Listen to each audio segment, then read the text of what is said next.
Assalamualaikum warahmatullahi wabarakatuh. Selamat pagi semuanya.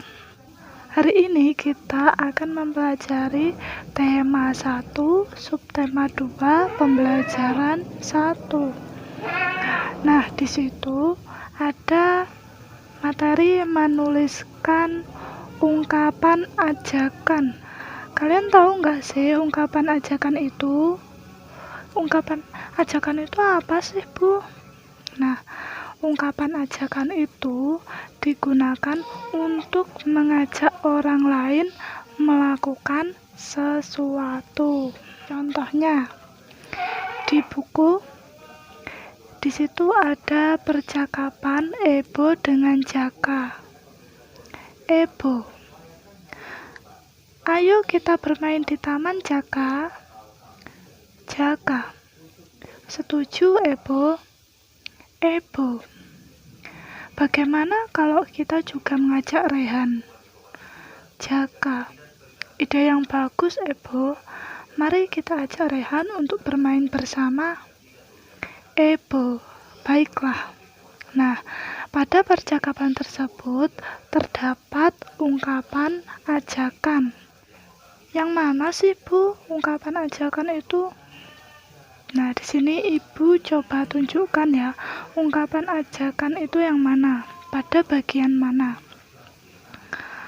Nah, di situ, Ebo, ayo kita bermain di taman, Jaka. Nah, ayo kita bermain itu berarti kan kita mengajak orang lain untuk melakukan sesuatu. Nah, itu merupakan salah satu ungkapan ajakan. Nah, yang kedua, mari kita ajak Rehan untuk bermain bersama. Nah, itu juga termasuk ungkapan ajakan. Karena kita juga mengajak seseorang untuk melakukan sesuatu. Jadi satu percakapan itu ada 2 ungkapan ajakan. Bagaimana anak-anak? Sudah jelas atau ada pertanyaan? Jika ada pertanyaan, silahkan langsung tanyakan ke Ibu. Oke? Nah, setelah kita mempelajari ungkapan ajakan, selanjutnya kita akan mempelajari tentang membedakan gerak keseharian dengan gerak alam. Silahkan kalian buka bukunya. Selain gerak keseharian yang kita lakukan, itu juga ada gerak alam loh. Nah, kalian pengen tahu nggak? Yuk, mari kita simak bersama-sama. Kalian ada yang tahu nggak contohnya gerak keseharian itu apa aja? Ya, benar. Contoh gerak keseharian itu misalnya gerak saat bermain kelereng. Nah, itu merupakan gerak keseharian. Kemudian gerak saat lompat tali, nah itu juga gerak keseharian. Kemudian gerak saat bermain sepak bola, nah itu juga termasuk. Kemudian gerak alam, contohnya ada yang tahu apa enggak? Ya, contoh gerak alam itu misalnya gerak burung terbang. Nah, gerak burung terbang itu merupakan gerak alam. Kemudian gerak pohon tertiup angin itu juga merupakan gerak alam.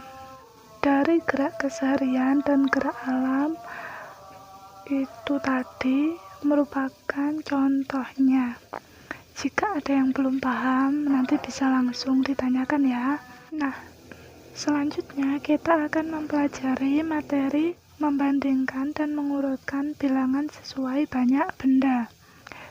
Nah, contohnya di sini misalkan Ebo mempunyai 110 kelereng dan Adi mempunyai 115 kelereng.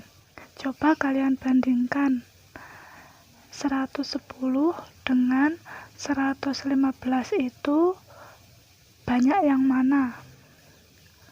Yuk, mari kita belajar bersama-sama agar kalian tahu. Yuk, mari kita bandingkan bersama-sama. Di sini ada 3 langkah. Langkah yang pertama, bandingkan angka ratusannya. Di situ 110 dengan 115. Angka ratusannya sama, yaitu 1. Itu yang angka di depan sendiri itu kan sama ya, sama-sama 1. Kemudian lanjut ke langkah berikutnya. Langkah kedua, bandingkan angka puluhannya. Di situ 110 dan 115. Angka puluhannya sama ya, sama-sama 1.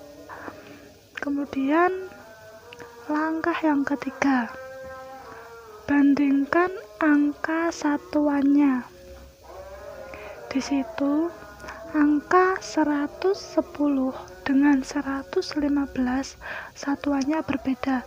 Di situ 110 satuannya 0 dan 115 satuannya 5. Jadi 0 itu kan kurang dari 5, atau 5 lebih banyak daripada 0. Jadi kesimpulannya 110 kurang dari 115, atau dapat dituliskan 115 lebih dari 110. Bagaimana? Apakah sudah paham? Nah, apabila belum paham, kalian bisa tanyakan langsung ya. Sekian dulu video pembelajaran hari ini, semoga bermanfaat. Apabila ada kurangnya, Ibu minta maaf. Wassalamualaikum warahmatullahi wabarakatuh.